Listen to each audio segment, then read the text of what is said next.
ಶಿಡ್ಲಘಟ್ಟದಲ್ಲಿ ಅದ್ದೂರಿಯಾಗಿ ನಡೆದ ಶ್ರೀ ಮಹರ್ಷಿ ವಾಲ್ಮೀಕಿ ಜಯಂತಿ.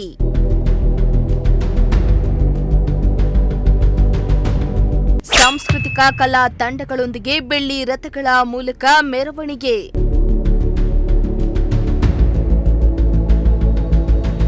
ಚಿಕ್ಕಬಳ್ಳಾಪುರ ತಾಲೂಕಿನ ಶಿಡ್ಲಘಟ್ಟ ನಗರದಲ್ಲಿ ರಾಷ್ಟ್ರೀಯ ನಾಡ ಹಬ್ಬಗಳ ಆಚರಣಾ ಸಮಿತಿ ವತಿಯಿಂದ ಶಾಸಕ ಬಿಎನ್ ರವಿಕುಮಾರ್ ನೇತೃತ್ವದಲ್ಲಿ ಶ್ರೀ ಮಹರ್ಷಿ ವಾಲ್ಮೀಕಿ ಜಯಂತಿಯನ್ನ ಅದ್ದೂರಿಯಾಗಿ ಆಚರಿಸಲಾಯಿತು.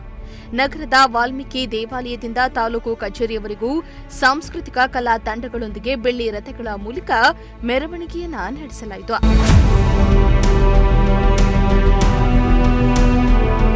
ಇನ್ನು ಮೆರವಣಿಗೆ ಬಳಿಕ ತಾಲೂಕು ಕಚೇರಿ ಮುಂಭಾಗ ಕಾರ್ಯಕ್ರಮವನ್ನ ಆಯೋಜಿಸಿದ್ದು, ಮಹರ್ಷಿ ವಾಲ್ಮೀಕಿ ಭಾವಚಿತ್ರಕ್ಕೆ ಪುಷ್ಪಾರ್ಚನೆಯನ್ನ ಮಾಡಿ ದೀಪ ಬೆಳಗಿಸುವ ಮೂಲಕ ವೇದಿಕೆ ಕಾರ್ಯಕ್ರಮಕ್ಕೆ ಚಾಲನೆಯನ್ನ ನೀಡಿದ್ರು.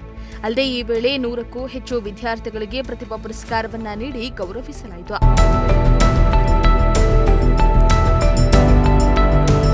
ಇನ್ನು ಈ ವೇಳೆ ಶಾಸಕ ಬಿಎನ್ ರವಿಕುಮಾರ್ ಮಾತನಾಡಿ, ತಾಲೂಕಿನ ಎಲ್ಲ ವಾಲ್ಮೀಕಿ ಸಮುದಾಯದ ಮುಖಂಡರು, ಸರ್ಕಾರಿ ಅಧಿಕಾರಿಗಳ ನೇತೃತ್ವದಲ್ಲಿ ಅದ್ದೂರಿಯಾಗಿ ವಾಲ್ಮೀಕಿ ಜಯಂತಿ ಕಾರ್ಯಕ್ರಮವನ್ನು ಆಚರಿಸಿದ್ದು, ಈ ವೇಳೆ ಹೆಚ್ಚು ಅಂಕ ತೆಗೆದಿರುವಂತಹ ಪ್ರತಿಭಾವಂತ ವಿದ್ಯಾರ್ಥಿಗಳಿಗೆ ಪ್ರತಿಭಾ ಪುರಸ್ಕಾರವನ್ನು ನೀಡಿ ಗೌರವಿಸಲಾಗಿದೆ ಎಂದಿದ್ದಾರೆ. ಆಚರಣೆ ಮಾಡಬೇಕಾದ ಕಾರಣ ನಾವು ಇತಿಹಾಸವನ್ನು ನೋಡಿದಾಗ ಏನಿವತ್ತು ಕಲಿಯುಗ, ದ್ವಾಪರಯುಗ, ತ್ರೇತಾಯುಗ, ಈ ತ್ರೇತಾಯುಗದಲ್ಲಿ ನಡೆದಂಥ ರಾಮಾಯಣನ ಒಂದು ಇತಿಹಾಸವನ್ನು ಈ ಕಲಿಯುಗದಲ್ಲಿ ಇಡೀ ಜಗತ್ತಿಗೆ ಸಾರಿರ್ತಕ್ಕಂಥದ್ದು ವಾಲ್ಮೀಕಿ ಮಹರ್ಷಿಗಳು. ಈ ಮಹನೀಯರ ತತ್ವ ಆದರ್ಶಗಳನ್ನು ಪ್ರತಿಯೊಬ್ಬರು ರಾಜಕಾರಣಿಗಳು ಮತ್ತು ಸರ್ಕಾರಿ ಅಧಿಕಾರಿಗಳು ಅಳವಡಿಸ್ಕೊಂಡಾಗ ಸಮಾಜಕ್ಕೆ ಒಳ್ಳೆಯದಾಗ್ತದೆ, ಮುಂದಿನ ಪೀಳಿಗೆಗೆ ಒಳ್ಳೆಯದಾಗ್ತದೆ ಅಂತ ಈ ಸಂದರ್ಭದಲ್ಲಿ ನಾನು ಹೇಳಕ್ಕೆ ಬಯಸ್ತೇನೆ. ಇವತ್ತು ನಮ್ಮ ಶಿಡ್ಲಘಟ್ಟ ವಿಧಾನಸಭಾ ಕ್ಷೇತ್ರದ ಸಂಬಂಧಪಟ್ಟಂಗೆ ಏನಿವತ್ತು ಈ ತಾಲೂಕಿನ 3ನೇ ಬಾರಿ ಈ ಒಂದು ತಾಲೂಕಿನಲ್ಲಿ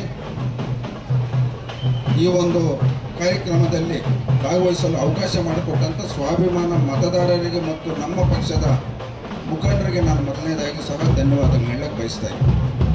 ಇವತ್ತು ಏನು ನಮ್ಮ ಕ್ಷೇತ್ರದಲ್ಲಿ ವಾಲ್ಮೀಕಿ ಸಮುದಾಯಕ್ಕೆ ಸಂಬಂಧಪಟ್ಟಂಗೆ ಇವತ್ತು ನಮ್ಮ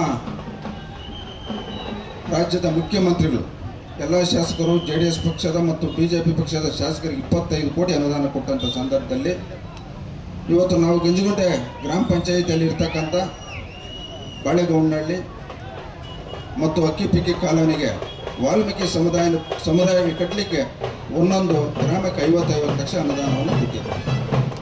ಅದೇ ರೀತಿ ಏನಿವತ್ತು ತಲಕಾಯಿ ಬೆಟ್ಟದ ವಾಲ್ಮೀಕಿ ಮಹರ್ಷಿಗಳ ಒಂದು ಆಶ್ರಮ, ಒಂದು ದೇವಾಲಯ ಇವತ್ತು ನಾವು ನೋಡಿದಂಥ ಸಂದರ್ಭದಲ್ಲಿ ಮೊನ್ನೆ ನಡೆದಂಥ ಪೂರ್ವಭಾವಿ ಸಭೆಯಲ್ಲಿ ಇವತ್ತು ಆ ದೇವಾಲಯ ಬಗ್ಗೆ ಆಗ್ಬೋದು ನಮ್ಮ ತಾಲೂಕು ಕೇಂದ್ರದಲ್ಲಿ. ಇನ್ನು ಈ ಕಾರ್ಯಕ್ರಮದಲ್ಲಿ ವಾಲ್ಮೀಕಿ ಸಮುದಾಯದ ಮುಖಂಡರು, ಸರ್ಕಾರಿ ಅಧಿಕಾರಿಗಳು, ವಿದ್ಯಾರ್ಥಿಗಳು ಸೇರಿದಂತೆ ಸಾವಿರಾರು ಸಂಖ್ಯೆಯಲ್ಲಿ ವಾಲ್ಮೀಕಿ ಸಮುದಾಯದವರು ಹಾಜರಿದ್ದರು. ಮೋಹನ್ ಕುಮಾರ್, ಪ್ರಜಾಶಕ್ತಿ ಟಿವಿ, ಚಿಕ್ಕಬಳ್ಳಾಪುರ.